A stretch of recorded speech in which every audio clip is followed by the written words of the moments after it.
Hello students, तो इस part में हम लोग बात करने वाले हैं डीसी जनरेटर के बारे में। ठीक है, इससे पिछले वाले पार्ट में हमने एसी जनरेटर पढ़ा, एसी डीसी करंट में डिफरेंस क्या होता है वो पढ़ा, और जनरेटर का जो डायग्राम है उसको आपको अच्छे से प्रैक्टिस करना है। दोनों ही केस को आप प्रैक्टिस कर लेंगे और वर्किंग जो आपने सीखा है उसी को इंग्लिश में कन्वर्ट करके लिखिएगा। याद मत करिएगा, नहीं तो उसमें भूलने का चांस ज़्यादा रहता है। ठीक है, चलिए तो शुरू करते हैं। डीसी जनरेटर ऑलमोस्ट वर्किंग इसका जो है वो एसी जनरेटर के जैसा ही है, बस जरा सा एक डिफरेंस इसमें आएगा। मैं बताऊंगा वो डिफरेंस क्या है। सबसे पहले हम लिखते हैं, चूंकि ये जनरेटर है तो ये भी क्या करेगा, मैकेनिकल एनर्जी को इलेक्ट्रिकल एनर्जी में ही कन्वर्ट करेगा। बस डिफरेंस ये है कि यहाँ से जो हमें इलेक्ट्रिसिटी मिलने वाला है, जो इलेक्ट्रिक करंट मिलने वाला है, वो डायरेक्ट करंट मिलने वाला है। इसका नाम से ही वो क्लियर हो रहा है, डीसी जनरेटर है ये। तो लिखेंगे इट प्रोवाइड्स या इट गिव्स डायरेक्ट करंट। ये हमें डायरेक्ट करंट देता है। ठीक है, दैट इज डीसी। ओके, चलिए अब सबसे पहले इसके पार्ट्स के बारे में बात कर लेते हैं। ठीक है, तो इसके जो पार्ट्स हैं उसमें सबसे पहले आपको मिलेगा फील्ड मैग्नेट्स। क्या मिलेगा? Field magnets. नंबर 2, इसमें स्प्लिट रिंग्स होते हैं। स्प्लिट रिंग्स याद होगा आपको, एसी जनरेटर में स्लिप रिंग्स था, कंप्लीट रिंग्स था। यहाँ क्या होगा, फिर से स्प्लिट आ गया, यानी कि टूटा हुआ, स्प्लिट रिंग्स। नंबर 3, फिर यहाँ कार्बन ब्रशेस भी होंगे, कार्बन ब्रशेस भी होंगे। नंबर 4, आर्मेचर भी होगा, you will have armature. Number 5, galvanometer भी प्रेजेंट होता है, जिसका काम है जो करंट बनेगा उसको सेंस करना कि करंट है या नहीं है। तो इन सभी को जरा यहाँ प्लॉट कर लेते हैं आपको समझाने के लिए। तो ये हो गया field magnets, that is north pole. यहाँ होगा साउथ पोल, बीच में ये आर्मेचर हो गया।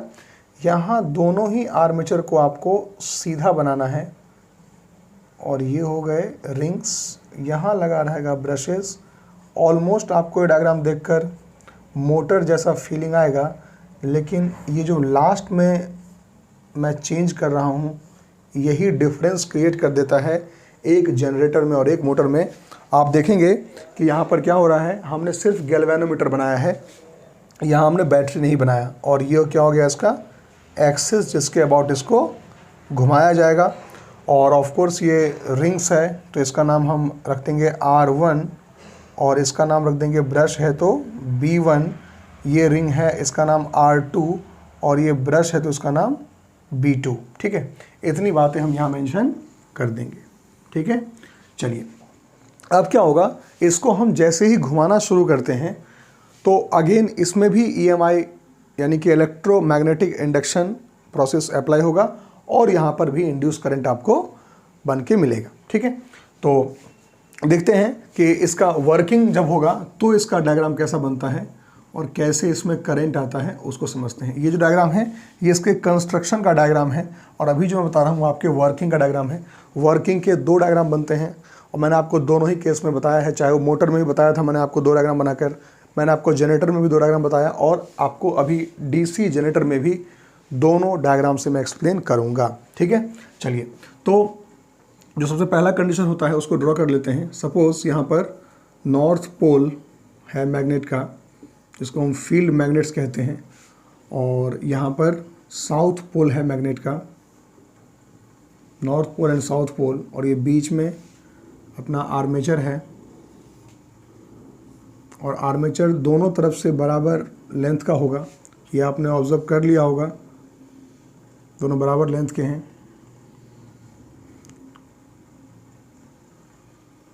ये है रिंग्स, यहाँ लगा है ब्रशेस, यहाँ भी लगा है ब्रशेस, और इन ब्रशेस से कनेक्ट है अपना गैल्वेनोमीटर। यहाँ गलती से भी बैटरी कनेक्ट ना करें, बच्चे गलती करते हैं ज़्यादातर।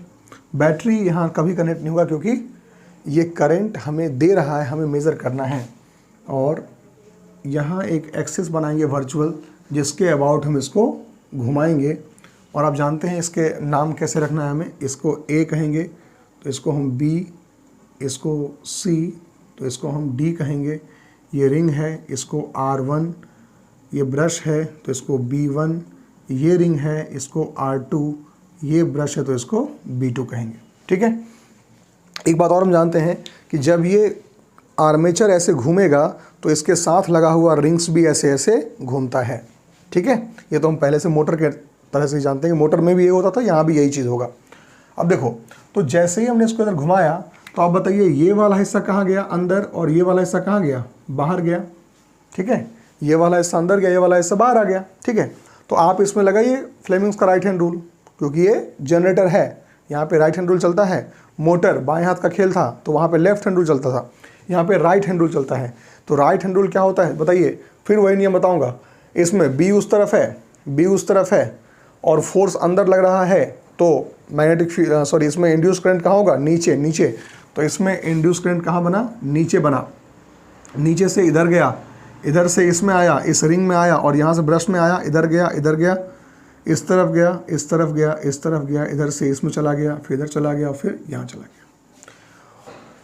ठीक है। चलिए अब क्या होगा समझेंगे। ये 180 घूम जाएगा तो डायग्राम किसका बनाएंगे, आफ्टर 180 डिग्रीज, 180 डिग्री के बाद क्या क्या सर्कमस्टांसेस हैं जरा इसको समझते हैं।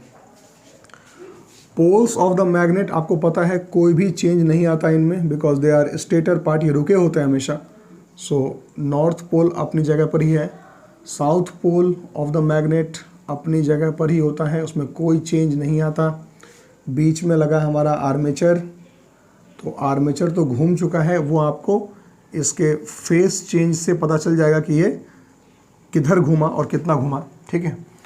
तो ये B इस तरफ आ चुका है अब, और ये A इस तरफ आ चुका है यहाँ पर, ये D इधर जा चुका है, और ये C इस तरफ यहाँ जा चुका है। ठीक है। ऑफ कोर्स ये रिंग्स भी बदल चुके हैं, बट शेप तो वैसा ही रहेगा, बस रिंग के नाम बदल देंगे। अब ये रिंग R2 हो चुका है और ये रिंग R1 हो चुका है। ब्रशेज़ अपने लोकेशन कभी चेंज नहीं करते, आप ये जानते होंगे। तो ब्रशेज़ तो यही हैं, और यहाँ भी ब्रशेज़ वही रहेंगे, और अगेन गैल्वेनोमीटर यहाँ लगा रहेगा, और ये वायर से हमने उसको ज्वाइन कर दिया। कॉइल्स का मोशन लगातार एक ही डायरेक्शन में रखा जाता है, अभी भी ये कॉइल अंदर ही मूव कर रहा है, तो ये हिस्सा इन रहेगा, ये हिस्सा अभी भी आउट रहेगा। इन मतलब करंट इसमें यहाँ जाएगा, यहाँ जाएगा, और फिर से करंट आपने देखा उसी डायरेक्शन में आ गया। करंट के डायरेक्शन में कोई चेंज नहीं आया, क्योंकि हमने स्प्लिट रिंग का इस्तेमाल किया हुआ था इस बार।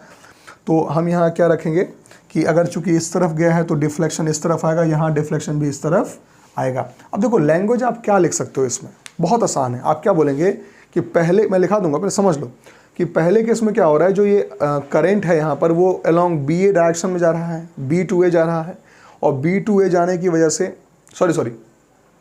शुरू करते हैं पहले इसके मोशन से। ठीक है। तो जो ये BA एंड है, इस BA वाले एंड में हमने इनवर्ड फोर्स लगाया। अब इनवर्ड फोर्स लगाया, मैग्नेटिक फील्ड उस तरफ था, तो इसमें B2A डायरेक्शन में करंट इंड्यूस हुआ। ठीक है। उसको लिख लेते हैं वर्किंग के अंदर कि when the end AB moves inwards, then current is induced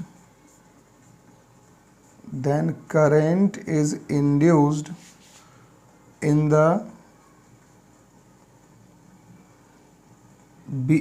B2A direction, used in B2A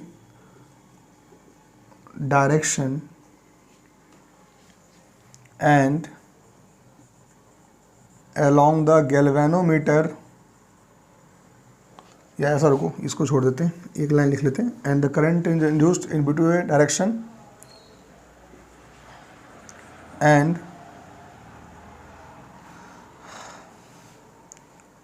reaches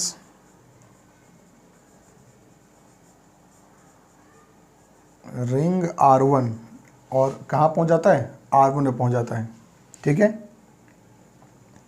then the current moves along R1 B1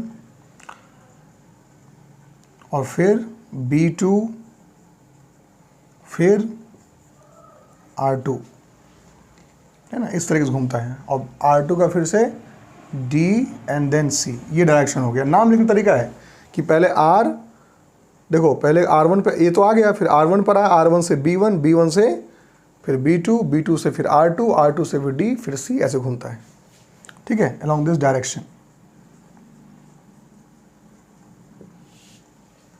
अब इधर का लिख लेते हैं, आफ्टर 180 डिग्री क्या हुआ, ये ब्रश का नाम क्या था, B1, ये ब्रश क्या था, B2, rings exchange there positions, rings ने अपने पोजीशन क्या किए, एक्सचेंज कर लिए। Now the end CD moves inwards,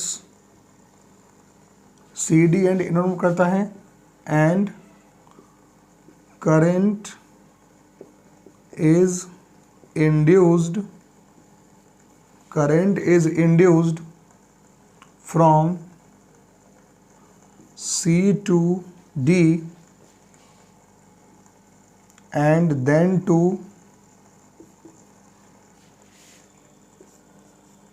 R2 B1 B2 R1 and then A to B direction,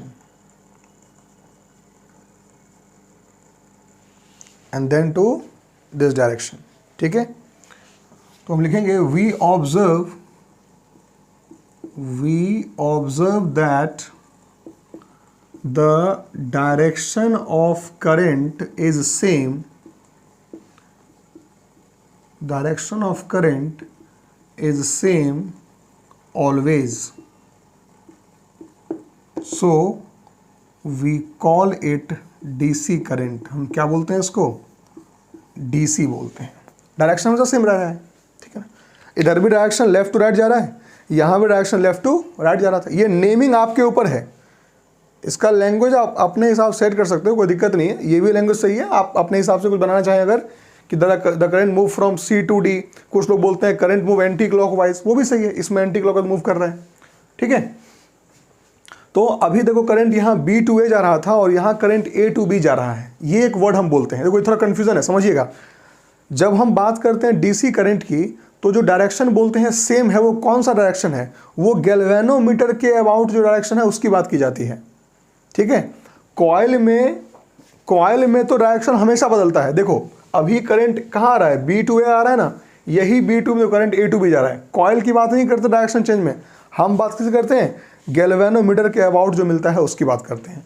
तो यहाँ देखो गैल्वेनोमीटर के अबाउट क्या मिल रहा है, सेम करंट मिल रहा है ना, लेफ्ट टू राइट, इसलिए क्या बोलेंगे इसको हम लोग DC बोलेंगे। और AC वाले में क्या हो रहा था, एक बार लेफ्ट टू राइट था, अगली बार राइट टू लेफ्ट आ रहा था, ठीक है। तो ये आपका है DC जनरेटर। डायग्राम पर ज़्यादा आप वर्क करें, एक्सप्लेन तो आप कर ही लेंगे, ये भी बेस्ड है इलेक्ट्रोमैग्नेटिक इंडक्शन के प्रिंसिपल पर। अब नेक्स्ट पार्ट में हम बात करेंगे डोमेस्टिक इलेक्ट्रिक सर्किट और उससे रिलेटेड कुछ टर्म्स हैं उसके बारे में भी। Thank you so much.